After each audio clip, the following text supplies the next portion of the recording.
Nous sommes en guerre. Nous sommes en guerre.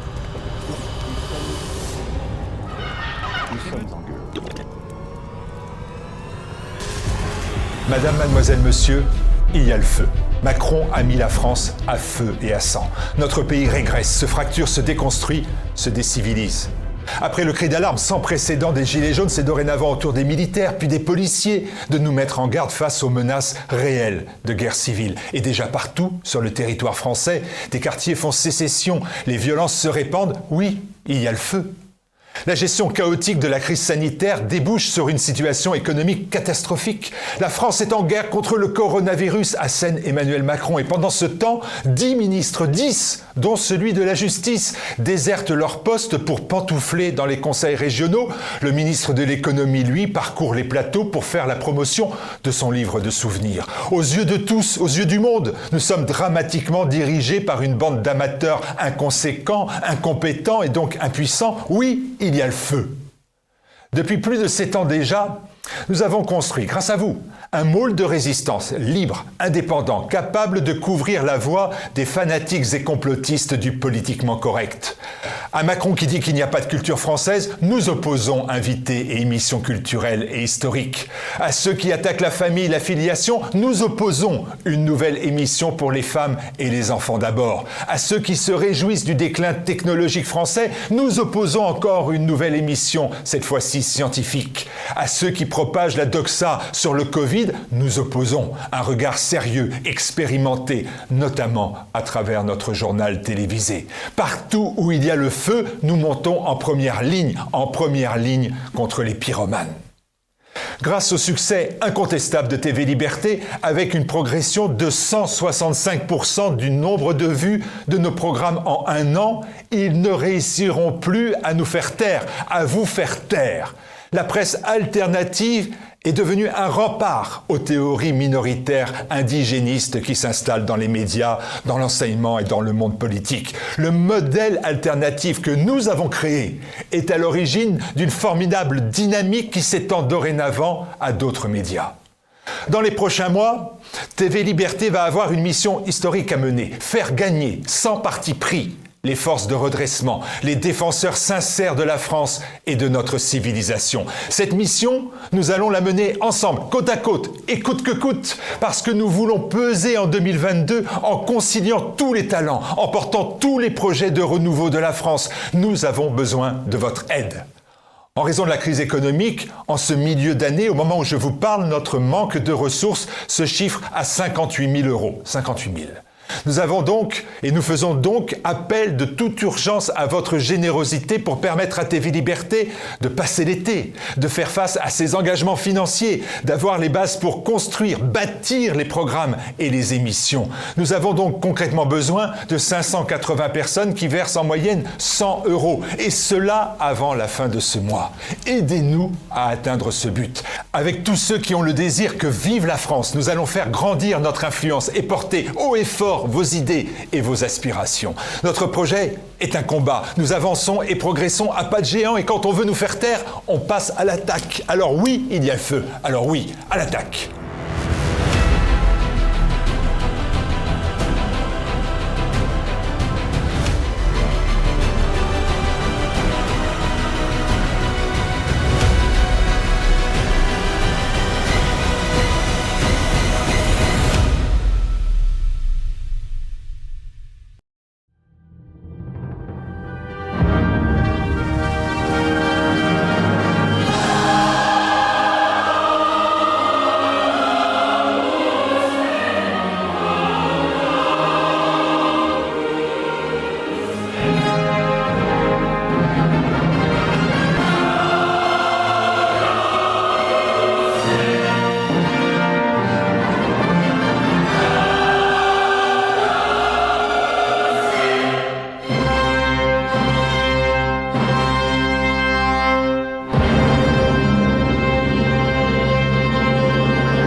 chers amis téléspectateurs, très heureux de vous retrouver pour une nouvelle édition de Terre de Mission, l'émission religieuse de TV Liberté.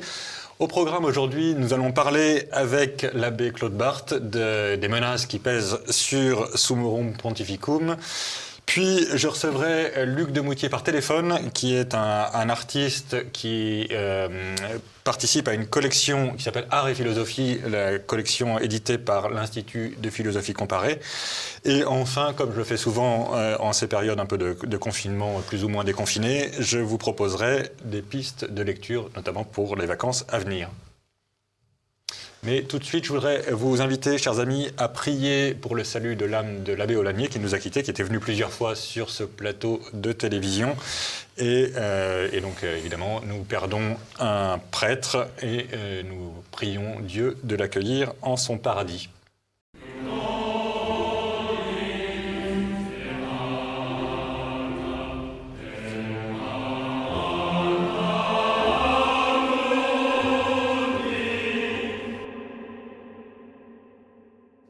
Eh bien donc, pour commencer, je reçois avec, comme toujours, beaucoup de plaisir l'abbé Claude Barthes. Bonjour monsieur l'abbé. Bonjour Guillaume, bonjour à tous. Merci d'avoir accepté une nouvelle fois une invitation de Terre de Mission. Je rappelle que vous êtes prêtre, évidemment, d'abord, et spécialiste des arcanes vaticanes, qui sont parfois un peu ésotériques pour nous autres pauvres fidèles. Et puis essayiste, vous avez beaucoup écrit sur la liturgie, sur la crise de l'Église, et ce genre de sujet. Et aujourd'hui, je vous reçois notamment pour parler d'un élément important de la crise de l'Église, qui est l'aspect liturgique de la crise de l'Église. Benoît XVI avait tenté de développer dans la liturgie son herméneutique de la continuité, en disant qu'il n'y avait pas d'opposition de principe entre la nouvelle messe et la messe traditionnelle. Donc c'est ce qu'on a appelé le motu proprio summorum pontificum. Et depuis quelques jours, nous savons que des menaces lourdes pèsent sur ce motu proprio. Est-ce que entre nous, est-ce que c'est pas un peu un serpent de mer? Ça fait des mois qu'on parle de ces menaces. Oui, là on en parle de manière plus précise. Et on parle de menaces, bien sûr, d'une part parce il y avait des signes qui annonciateurs la fin de la commission ecclésiastique. Ça en était un. Cette enquête aussi un peu étrange qui a été faite dans le monde entier par la Congrégation de la foi pour savoir comment a été célébré, enfin, qu'est-ce qui se passait. Comment a été reçu ce motu proprio. Notamment par les évêques, en plus telle ou telle parole du pape, de ci, de là. Mais surtout, peut-être, enfin, un climat italien anti-motu proprio. Et pourquoi on a plutôt l'impression, vu de France, que le clergé italien est plutôt plus conservateur que le clergé français, non ? Oui, le clergé est plus classique, c'est certain. Il est désormais, en effet, il y a aussi désormais des traditionnels, on peut dire, et dans le clergé diocésain. Et c'est ce qui inquiète les évêques, qui ne sont pas du tout traditionnels, et qui sont très agacés, ça les préoccupe, comme ils disent, que dans le clergé diocésain, il y a des prêtres qui veulent célébrer la messe traditionnelle, et des séminaristes aussi qui souhaitent intéresser. Dans tout ça, ça fait un climat autour du pape qui n'était pas bon. Dans la curie, il y a aussi des adversaires résolus, notamment le secrétaire d'État, mais d'autres aussi, comme le cardinal Stella, préfet du clergé. Alors, il faudrait reparler, mais peut-être qu'on le fera tout à l'heure, de la nouvelle congrégation, de la nouvelle forme de la congrégation pour le culte divin. Ouais. D'autres encore. Notamment le cardinal Ouellette, chose curieuse, qui est vraiment, qui a joué dans cette affaire un très mauvais rôle, il faut le dire. Mais alors, pour le souvent pontificum. Concrètement, c'est un conflit interne au monde ratzingerien, entre guillemets, ou c'est un conflit entre tradis et progressistes, ou c'est plusieurs conflits à la fois? Oui, c'est surtout un agacement prodigieux vis-à-vis de ce que représente ce pontificum. Vous l'avez dit, au fond, c'est un compromis, ce pontificum. Compromis, on peut toujours regretter que ce soit pas ceci, que ce soit pas cela, mais finalement, ça marche. C'était fait pour apaiser, et qui, au détour d'une phrase, entre deux virgules, une incise, dit que la messe traditionnelle, et le missel de 62, donc le missel traditionnel, dans sa dernière édition typique, n'a jamais été abrogé. Évidemment, ça, c'était une véritable révolution, quand même, malgré tout, malgré la discrétion de la petite incise. Et ça, alors, c'est insupportable. Donc, que la messe traditionnelle soit un droit, alors qu'elle représente, évidemment, le lex orandi d'avant le concile, donc c'est véritablement, on peut dire à juste titre, une espèce de choc frontal entre deux univers. Mais est-ce qu'on peut... Pardon. Je voulais dire que l'active beaucoup des gens, des professeurs. Un qui a une grande importance, Andrea Grillo, un professeur à Saint-Anselme, qui est un laïc, et qui a écrit, qui a fait des tas de choses, et qui agite, qui n'est pas en direct sur Santa Martha, sur les gens qui sont autour du pape, mais enfin qui a des relais partout, et qui est très mauvais. Mais est-ce qu'on peut... Je comprends très bien ce que vous dites sur si la messe traditionnelle, qui est la lex orandi d'avant le concile, est un droit, ça veut dire qu'il y a un droit, d'une certaine façon, à passer le concile par passe de profit, d'une certaine façon. Voilà. Alors évidemment, ça ne va pas jusque-là, mais on sent qu'il y a quelque chose comme ça. Mais est-ce qu'on ne peut pas dire aussi, et j'imagine que c'est un peu ça qu'avait en tête Benoît XVI quand il a signé ce motu proprio, est-ce qu'on ne peut pas dire aussi, après tout, la messe traditionnelle, c'est l'ex orandi du concile, puisqu'elle a été célébrée pendant tout le concile? Oui, ça, on peut le dire aussi, puisqu'elle a été célébrée pendant tout le concile, mais que la réforme n'a commencé qu'en 64, donc à la fin du concile. C'est vrai, on peut aussi dire. Mais je crois quand même que c'est une manière de dire qui n'est pas très juste, parce que de même que le Concile de Trente voulait pas une réforme liturgique, mais des livres liturgiques bien cadrés, de même le Concile voulait une réforme liturgique, on ne sait pas trop laquelle à l'époque, enfin on savait quand même. Donc c'est quand même la traduction du Concile dans la réforme liturgique. Benoît XVI le savait, c'est vrai, mais c'est un personnage complexe, que ce Benoît XVI, il est à la fois le classique que vous dites, l'homme qui veut la paix, et sur la question liturgique plus que ça. Parce que le fait qu'il ait permis comme un droit, finalement, même si encore une fois c'est très timide, la messe traditionnelle, c'était certes pour aider à enrichir, donc à aménager la forme nouvelle, mais aussi, peut-être plus que ça, on ne savait pas exactement quels étaient les arrières. D'autant que, comme cardinal Ratzinger, il avait plusieurs fois évoqué cette idée de but témoin qui nous permettrait de faire la fameuse réforme de la réforme, qui devait travailler sur l'orientation de l'autel, qui devait travailler sur la communion reçue de façon traditionnelle, qui devait, etc. Et éventuellement réintroduire l'offertoire. Et donc, en fait, si on arrivait jusque-là, c'est-à-dire qu'en gros, si on avait le canon romain, si on avait l'orientation et l'offertoire, et la communion traditionnelle, on aurait en réalité la messe traditionnelle, peut-être un peu aménagée, mais c'est, en fait, la réforme de la réforme est d'une certaine façon assez facile à faire. Ah bah, en soi, oui. Après, psychologiquement, c'est beaucoup. Oui, j'entends bien. Alors, pour en revenir à donc, qu'on sache maintenant qu'il va se passer quelque chose, c'est depuis très peu de temps, le lundi de Pentecôte, le pape a présidé la je ne sais combien de 72e, 13e, 14e session de la conférence épiscopale italienne, Via Aurelia, dans un grand hôtel. Et là, une fois les journalistes sortis, il a parlé à bâton rompu avec les évêques, avec tout ce qui était là, et notamment il leur a dit, parce que c'est une chose qui les intéresse, que le document était prêt. Le document qui va... alors, je ne sais pas quel terme employé, mais enfin, la vérité, c'est qu'il va réduire... Alors, ce faisant, même en secret devant tant de monde, vous imaginez bien que le soir même... Tout le monde le savait. Pas tout le monde, mais ça commençait à filer. Donc, les lanceurs d'alerte, essentiellement deux, donc c'était Messine Latine et Liturgique, les premiers, puis... et puis quelques blogs qui ne sont pas tout à fait étrangers à vos serviteurs. Le salon belge, etc., on lançait. Et ça a étonné tout le monde, parce que c'était resté quand même très secret. Mais il y a d'autres sources, évidemment, avant de lancer l'alerte, il fallait être sûr que ce ne soit pas une rumeur, mais quelque chose de certain. Il est certain que ce document existe. Maintenant, qu'il va paraître, comme l'a dit le pape, ça c'est pas sûr. Non pas que je mette en doute la parole du pape, mais il peut se passer des choses. Et puis le fait d'en parler peut aussi retarder au moins la publication. Évidemment, ça a beaucoup énervé les gens de Curie.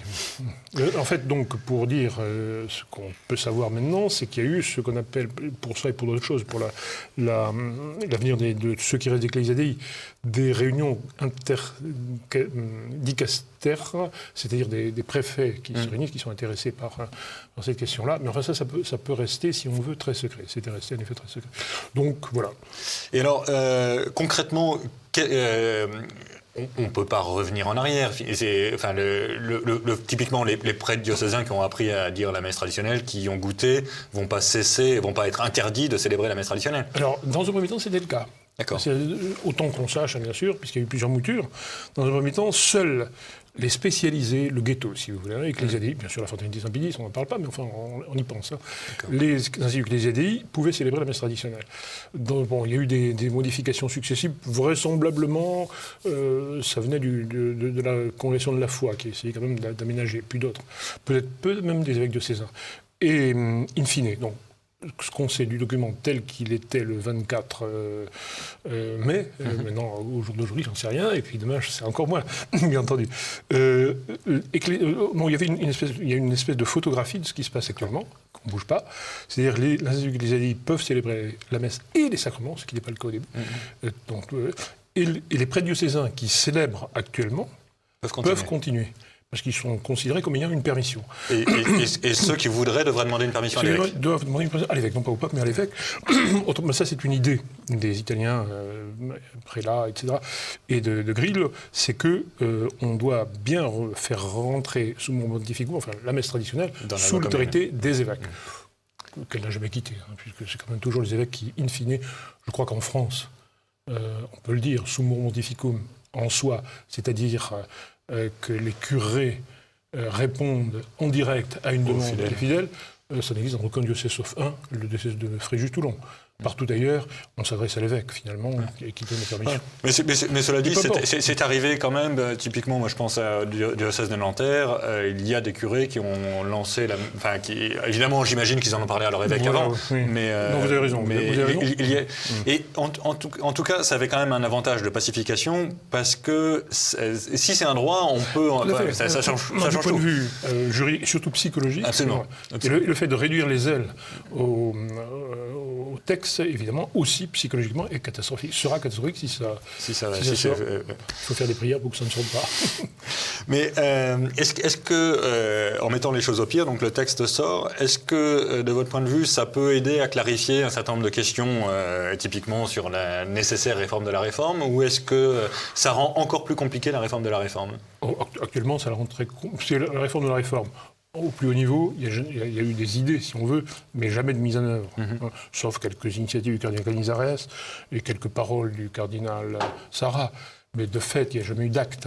La réforme de la réforme, elle est à la base. Ce sont les curés qui décident, qui la plupart du temps sont les prêtres qui disent la messe de Saint Pie V, la messe tridentine, et qui donc aménagent leur rite à nouveau. Ça peut continuer, surtout en France. Dans l'état actuel de l'autorité. Je ne dis pas que chacun fait ce qu'il veut, mais enfin bon, c'est un peu ça quand même. Et ça peut continuer. Mais l'idée de réforme de la réforme, ça non, certainement pas, on est tout à fait contre. Et les évêques le savent. Ça. Ils vont dire, mais non, c'est fini, la réforme de la réforme, on n'en parle plus, puisque...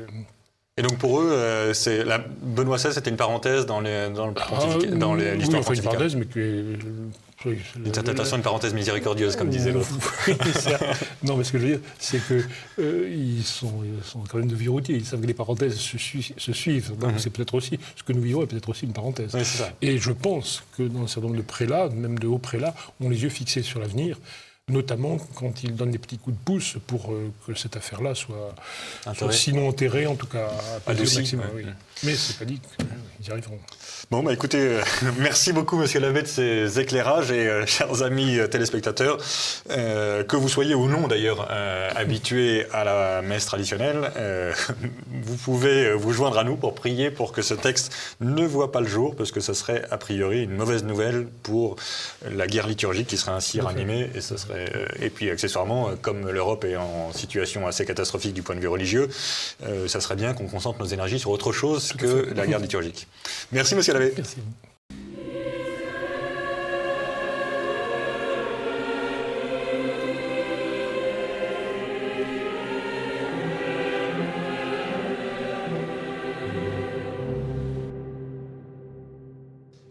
Donc nous revenons sur le plateau de Terre de Mission et j'ai le plaisir d'accueillir Luc Demoutier, qui est un artiste et qui participe à la collection Art et Philosophie des carnets de l'IPC, l'Institut de Philosophie Comparée. Bonjour Luc.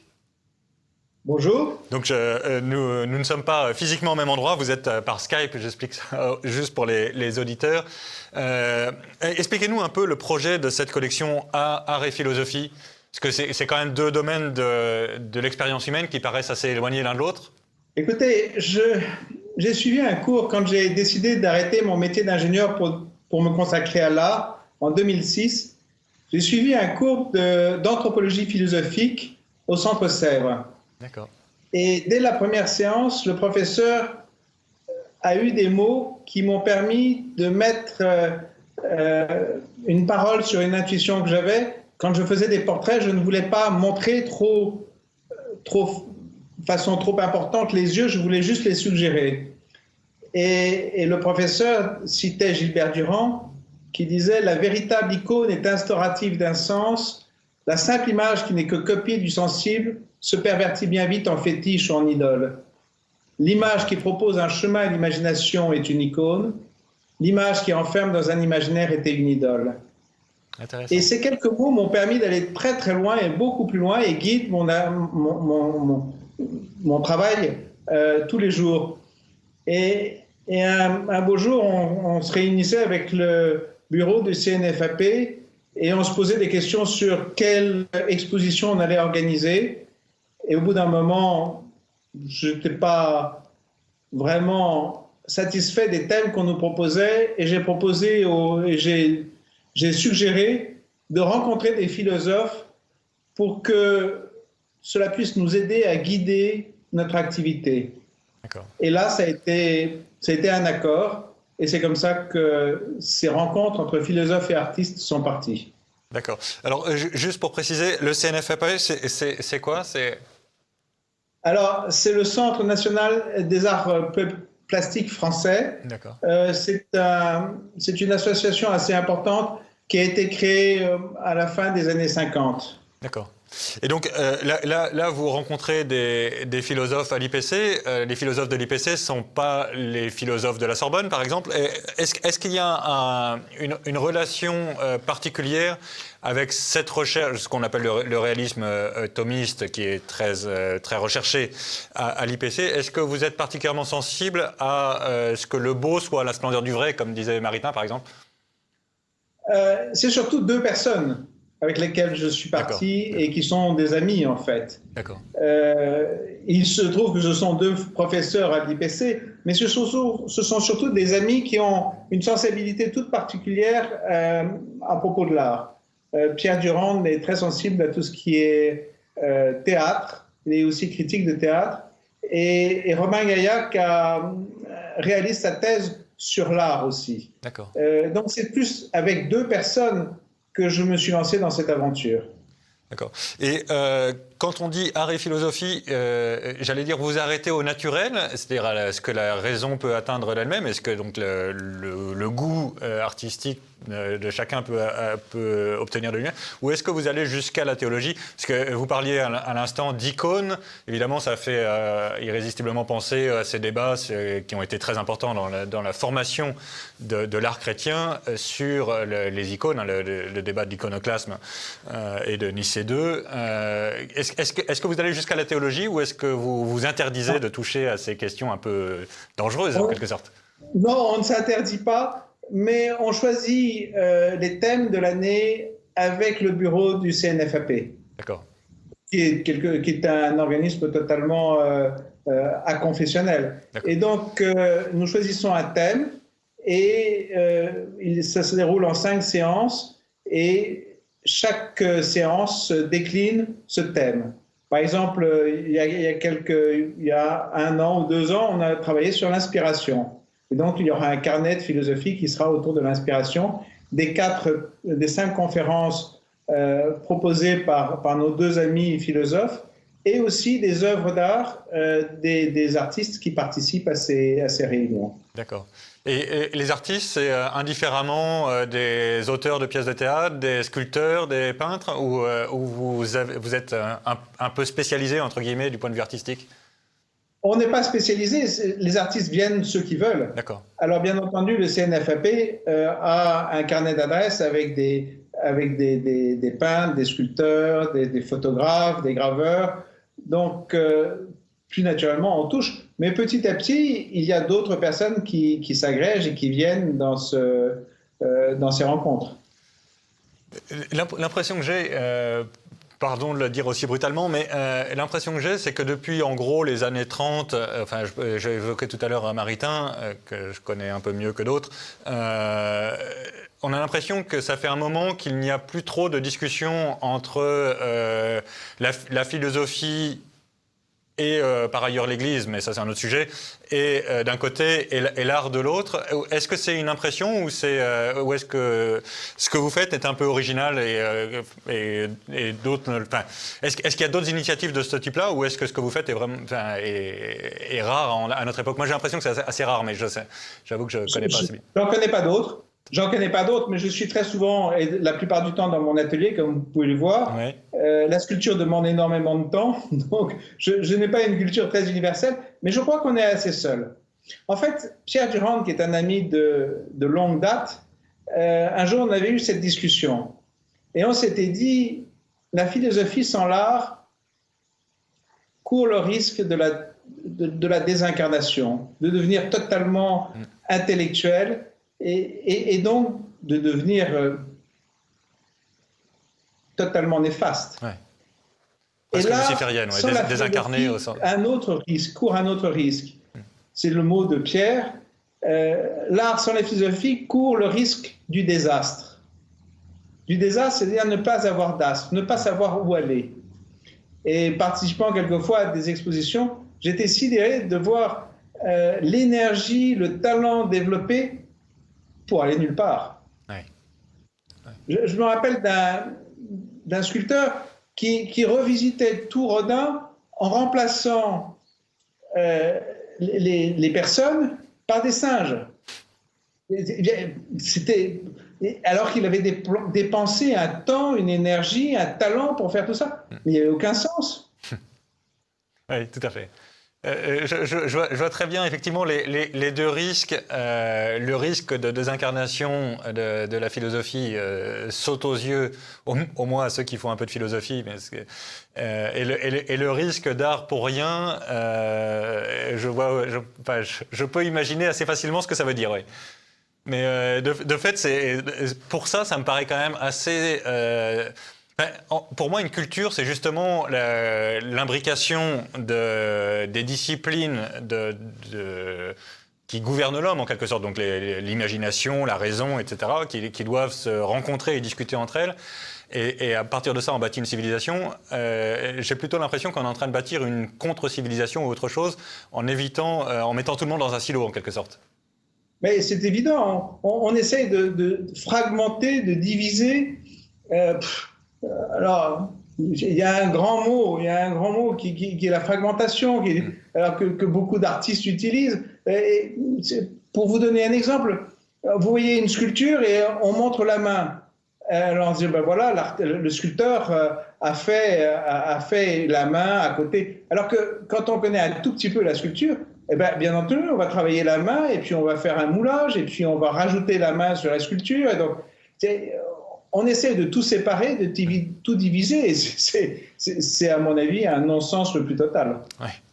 Il faut lier l'art et la philosophie, et je crois quelque chose, en tout cas pour les artistes, parce que ce qu'il faut voir, c'est que ça fait 5 ans qu'on fait ça, et on a toujours une quarantaine d'artistes qui viennent. D'accord. Et donc ça je répond à un pense qu'il y besoin. a vraiment un besoin pour les artistes d'essayer de trouver un sens à leur travail. D'accord.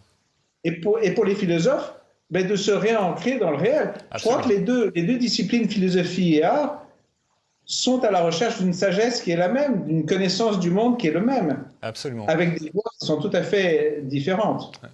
Merci beaucoup, cher Luc, et bravo pour votre travail artistique que je ne vois que de loin, mais aussi et peut-être d'abord pour cette rencontre entre art et philosophie, parce que moi, je suis plutôt philosophe et très peu artiste, mais je dois dire que ça a été extrêmement nourrissant de découvrir que, d'une certaine façon, enfin, on revenait à des rencontres de ce type-là qui me semblent cruellement manquer dans la société un peu postmoderne, pardon pour les grands mots, mais je trouve que c'est vraiment salubre de redécouvrir l'unité de la personne et l'unité de la civilisation.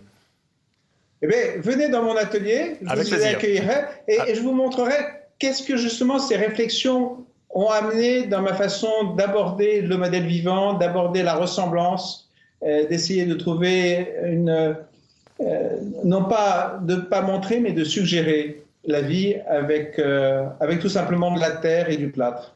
Merci beaucoup et bon courage pour votre travail. Merci Guillaume et à bientôt peut-être.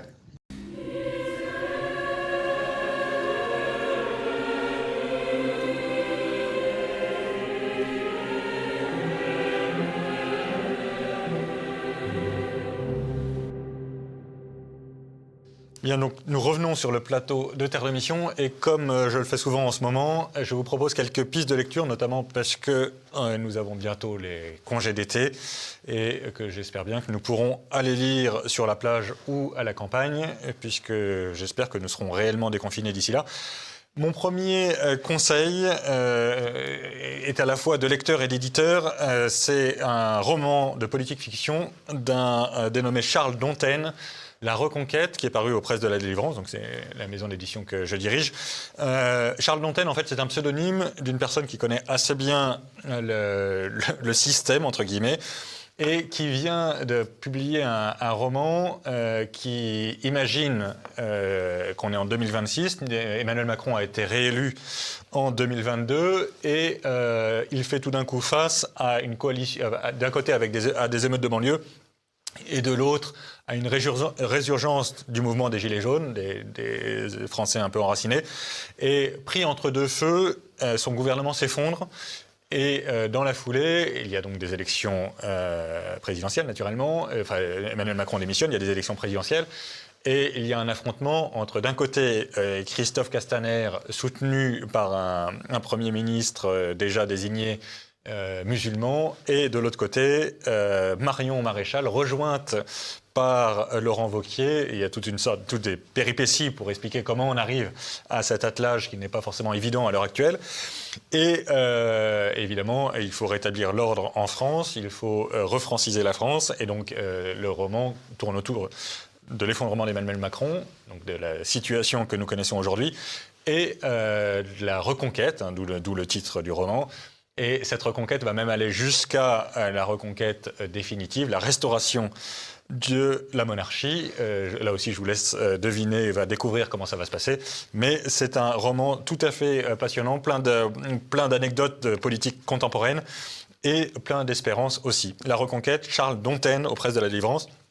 Dans un tout autre domaine, Guillaume de Tanoirne, l'abbé de Tanoirne, que beaucoup d'entre nous connaissons, qui vient de publier chez Via Romana, nos amis de Benoît Mancheron et Via Romana, publie, donc l'abbé de Tanoirne publie des méditations sur la messe. C'est très pieux, c'est très érudit à la fois. Alors c'est très dense, hein, ça se lit pas exactement comme un roman pour le coup, mais c'est une très bonne façon aussi de passer son été en prenant un peu de recul sur notre vie spirituelle. Méditation sur la messe, c'est paru aux éditions Via Romana. Et dernier conseil pour aujourd'hui, Leonardo Castellani, c'est un prêtre argentin, un théologien argentin. La vérité ou le néant, son traducteur a réuni plusieurs très beaux articles, très grands articles de ce grand penseur argentin. Écoutez, pour moi, c'est une vraie découverte. Je ne connaissais que de nom Castellani. C'est un immense auteur. C'est vraiment très agréable à lire. C'est très prophétique sur l'effondrement de notre société qui refuse toute notion de vérité. Alors j'espère que nous pourrons en reparler avec le traducteur. Je ne pense pas qu'on pourra en parler avec l'auteur puisqu'il est mort. Mais donc Leonardo Castellani, La vérité ou le néant, c'est paru aux éditions Artege, et c'est vraiment un très beau livre également. Voilà, 3 livres, Charles Dontaine, La Reconquête, Guillaume de Tanoirne, Méditation sur la messe, Leonardo Castellani, La vérité ou le néant. 3 très bonnes lectures pour cet été. Nous arrêtons ici notre émission. Bonne fête de la fête Dieu. Nous vénérons aujourd'hui le corps et le sang de notre Seigneur.